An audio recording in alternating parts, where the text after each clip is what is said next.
house in Baltimore, and we've talked as much about politics and statues and Ray Lewis as much as we've talked about what's actually going on the field this week with the Steelers and the Ravens playing the biggest game of the year. This guy covers all things Pittsburgh sports. He's done Pirates. He's done Penguins. Now a part of the Steelers radio network as well.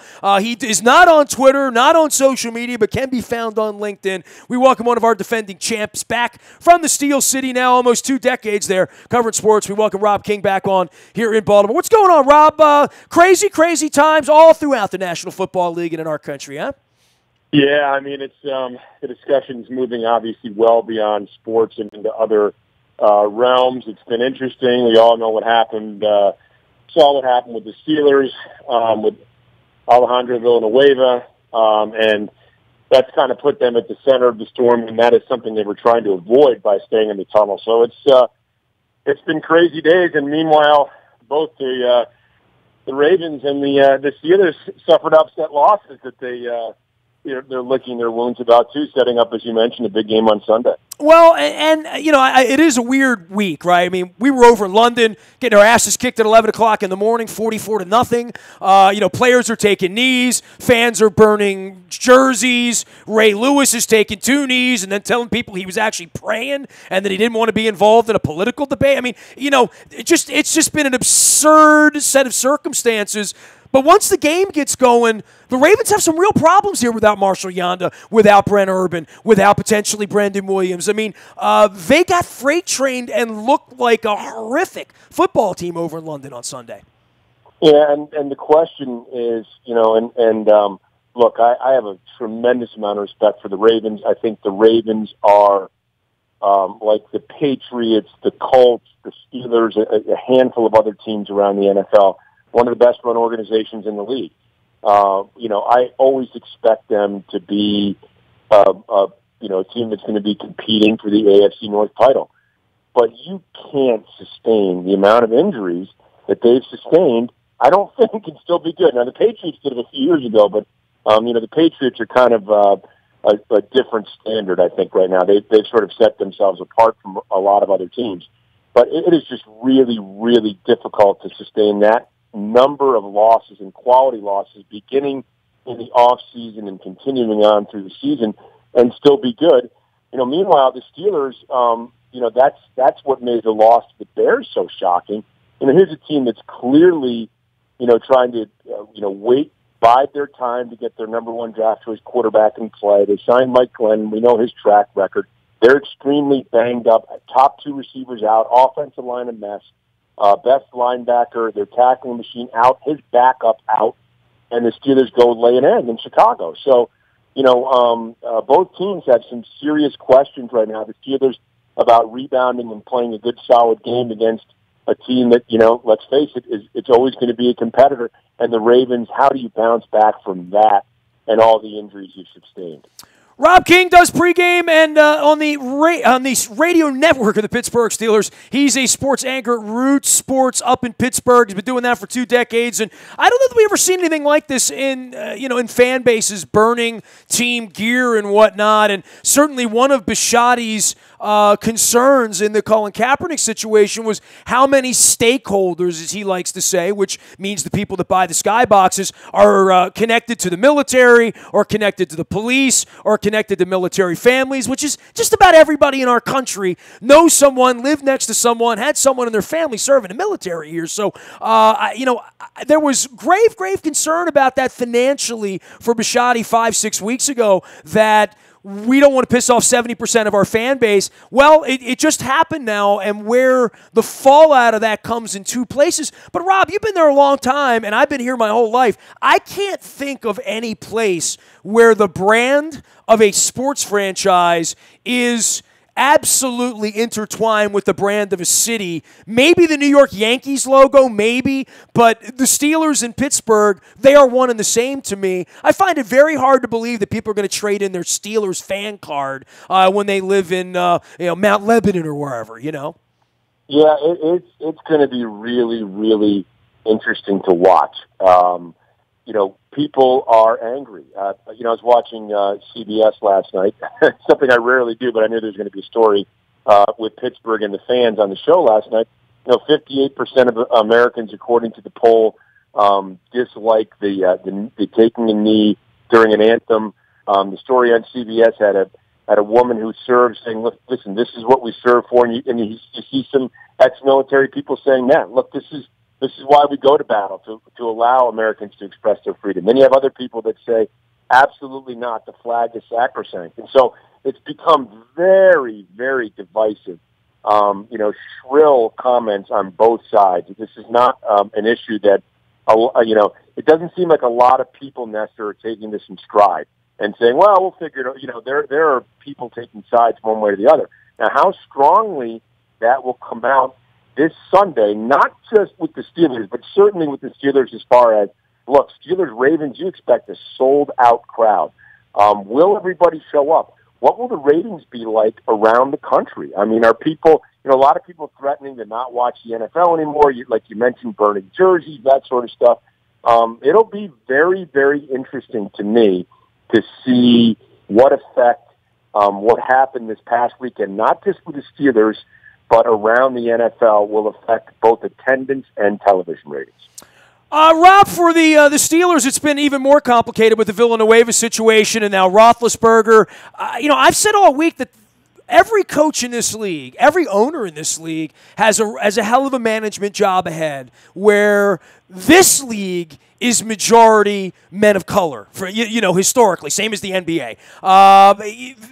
For the president to have now issued over 20 tweets in the direction of these players and these men, telling them that they have no right to their freedom, that they are SOBs if they take a knee, and really inciting the racial. None of us should be shocked that this guy has done this, and none of us, conversely, should be shocked that alpha males who are millionaires, who have had tough circumstances, many of them, and have battled through many of the issues that taking a knee represents, that they were going to back down. I mean, I was over in London, literally on the tube, Friday afternoon into Saturday when all of this went down, and I said, I know these guys. I've been around these guys my whole life. This is what I've dedicated my life to doing, understanding, talking with, creating rapport, having in-depth conversations with athletes and with coaches. No one's backing down on this. And I'll tell you what, I've never seen the NFL more sort of connected. I mean, I don't think Goodell should be on the front of Sports Illustrated. Colin Kaepernick's still unemployed at this point. But I would say that from the top down, they all understand that, this is going to be a management issue. It really is for every one of these teams. Tomlin's going to manage it differently than Harbaugh, but it's going to be a minefield for every team in the league. And there are going to be a couple of teams that have their season completely in upheaval because of this issue in their locker room. The media might be the last to find out about it, but there's a lot of conversations going on right now. There are, and I think, what we've seen and some of the issues, and unfortunately, we do seem as a nation to get divided on things and unable to sort of have rational communication, is that you have one person taking a knee, and meaning Colin Kaepernick, for one reason, and now, it's being used as for political reasons by the president and by other people too, let's be honest. So there's a lot of, we've kind of lost, in many ways, I think, many people have lost what the original intent was for Colin Kaepernick. But be that as it may, and the reason I bring that up, Nestor, is because it just adds to the confusion with what we have right now. So no one's looking to be disrespectful to the military or the police here. I saw the great tweet that Rosa Parks wasn't upset with buses or bus service. Right, Gandhi wasn't upset with food. Right. Yeah. Yes, and so, and I think that's right. It's become, what was kind of going on has become lost. You know what I mean? And so it's going to be, if it continues on, people are going to continue to be upset on both sides about things that maybe aren't intended, that are sort of byproducts of what's going on. It is, I don't remember, can't remember sort of a messier sports situation than this.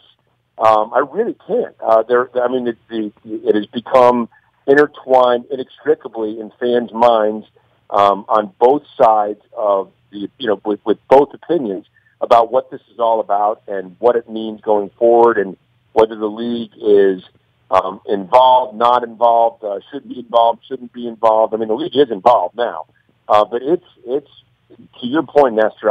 This is going to be, from an observer standpoint, fascinating to watch how people sort of teams and players and fans sort of see their way through this, and what this is going to look like, say, by the end of the season or whenever. And the thing is, it was just about to die down. And not only has it not died down, but it's back stronger than it was prior to. But I don't know that it should ever die down until Kaepernick got employed, right? I mean, really, at the heart of it, he's the guy that took the knee. He's the guy that didn't have a job. Sure. And the president is the guy that says everyone who takes a knee shouldn't have a job. I mean, right. Well, it's that's absurd. What I'm saying. Prior to that, it was kind of, you saw a couple of players taking a knee, and it was popping up here and there. But it's become a huge, it's become a national story now. Every team feels a need now to react to the president's comments. And now, now we're seeing the vitriol. We weren't seeing the burning of the jerseys before. That's my point, is that now it's reached a new fevered pitch. Before it was a hot talking point. Now it's reached a fevered pitch on both sides. And to your point, Nestor, how the league deals with this, how the teams deal with this, how the players deal with this moving forward is going to be, everybody's in a difficult position here. And maybe they don't think they're in a difficult position. Maybe they say, look, we're going to do what we're going to do. And it's not that difficult. This is our moral decision, and that's it. And, but even that will be interesting to watch. So it is, I've never seen anything quite like this. I really haven't in all the years that I've been covering sports. He is Rob King. He has been covering sports for a couple of decades up in Pittsburgh at Roots Sports. And last thing for you on the field, I've heard Le'Veon Bell, running in quicksand, running in cement, running on the beach. What's going on with, I have a feeling if my feelings are hurt at 4:30 on Sunday and I'm coming back from the game and the Steelers have won the game, it's going to be because of Antonio Brown, because I don't know that Le'Veon Bell is that spectacular, game-changing, difference-making guy that he was 2 years ago. Yeah, it's going to bear watching. He certainly hasn't gotten on track yet. And the Steelers, I think one of the issues that the Steelers are facing right now is how to distribute the ball to everybody. I've mentioned the New England Patriots before, and the Patriots really don't care how they beat you. They just want to beat you. And let's face it, it usually revolves around Tom Brady. But every once in a while, some running back that most of us are just barely even aware of being in the league will run for 180 yards for the Patriots, because they'll just simply take what the defense gives them. And that's, the ultimate, that's kind of the holy grail of offense. That's what every offensive coordinator would like to be able to do. You want to bring 8 or 9 in the box, we're going to throw the ball. You want to put 7 in the box, we're going to run the ball, and so on and so forth. So I think the Steelers right now, they may be trying to figure out how that all works. They have a ton of weapons. They got, and look, for all the time that, and they've been able to make the Bryant, Brown, Bell thing work. But those three have rarely been on the field at once, because of injuries, because of the suspension of Martavis Bryant. In the meantime, Eli Rogers has developed. They've gotten some good production out of the tight end position. They used a high draft choice on another wide receiver this year.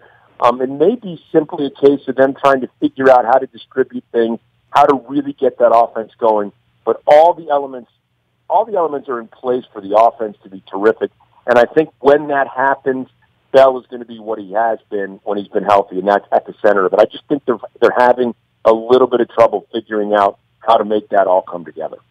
Yeah, I just hope it doesn't come together at 1 o'clock on Sunday here. Hey, man, great having you on. Last thing, you do so much up there. We got Penguins in camp. Orioles are up there playing the Pirates. How about Orioles and Pirates playing? It's the weirdest thing ever, right? It is, and we've got my decade-long post-game co-host, Kent DeColvey. I don't like him at all. Tell him I don't like him. I still don't like him. 38 years later, I don't like him. Let him know that. This is his final season. He's retiring at the end of the year. Oh, give him my best. Give him my best. I definitely will. And his final home game comes on the 27th of September against the Orioles, and he wore number 27. And it's against the Baltimore Orioles, for whom, of course, he got the final out in the World Series. So, I'm very, very aware of that. I remember that. I cried. He made me cry. We were talking a little bit about that. I think it was the first time I cried as a sports fan. I was 10. I was 11 because my birthday was a couple of days before that happened in October of 1979. So yes, those were dark times that you bring up. Anytime I hear names like Blyleven, you know what I mean? And I've dined with him, you know? And he always says, "You want me to wear my ring and show it to you?" You know? I mean, so I Grant Jackson, I used to get that from him. And, yeah. You're talking about some really good guys. Buck Jackson, great guy. But Teek's a wonderful human being. Obviously, really knows the game of baseball. It's been fun sitting next to him for 10 years. And we'll sit together again for the last time at PNC Park as co-workers tonight watching the Pirates and Orioles. What an incredible display by Andrew McCutchen last night. Obviously, both these teams thought 2 months ago that this series was going to be a huge series, and it just hasn't worked out that way for either team. Most people here don't even realize they lost 10-1 on Tuesday night. We're letting them in. Most of them are out burning their Ray Lewis jerseys or signing petitions or whatever it is. But yeah, baseball's done. But hey, the playoffs are going to be good though, right? I mean, this whole thing is shaping up to be a lot of fun next week, I think. Yeah, and for from a viewer's standpoint, I really hope that the National League to me is going to be really, really fascinating. I do kind of hope that between L.A., Washington, and Chicago, two of those teams are standing playing for the NLCS because, all those teams are just they're so good. I think it would be a great, great series if those teams meet. But, of course, you never know in baseball. Baseball is the most unpredictable postseason in all of sports. Maybe hockey's number two, but I mean, it's just, I think it's as many wild cards have won the World Series since they put that in as teams with the best record. So you never know what's going to happen, but we follow the National League much more closely. I'm fascinated to see some of those series. There's some hard hitting heavyweight teams in the National League for sure. All right, Rob. Well, rest up. Don't eat any tourist crab cakes when you're down here, and tell the Penguins they suck. All right, just give them that message from me. All right, because my feelings are still hurt. I got my Caps Courage hat on right now, and someday we'll come back and ring that victory bell with Coach Trotz. Hopefully, I don't know. That can't be solved for 8 more months, right? That's its own mini-series, right? Unfortunately, it's been a long, tough history for the Washington Capitals. It's been tough. In fact, I just talked to the guys. We're going to do a story on that Game 7 at some point throughout the course of the season. So maybe I'll let you know when it's on so you can watch it.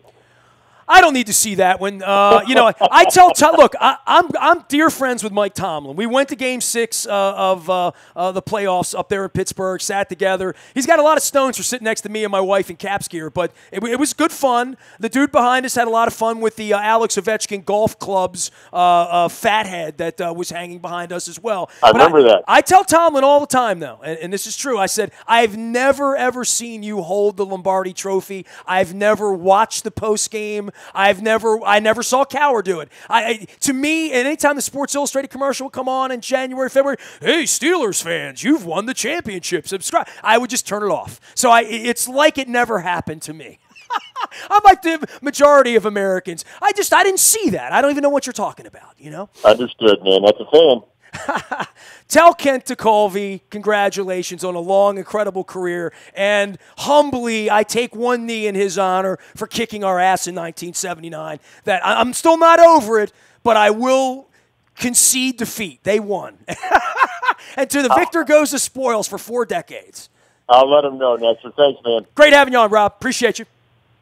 Rob King joining us here from Root Sports in the Berg, coming down with Yins and Nat through, Somerset, Breezewood, Hagerstown. Not that I've ever made that drive. It's going to be an interesting weekend all the way around. All feedback nasty at WNST.net. I'm on Facebook, Twitter, LinkedIn, Snapchat, Instagram. For the better and the worst, conversation never ends here at WNST.net. We are WNST.net, AM 1570, and WNST Towson, Baltimore, and we never stop talking Baltimore Sports.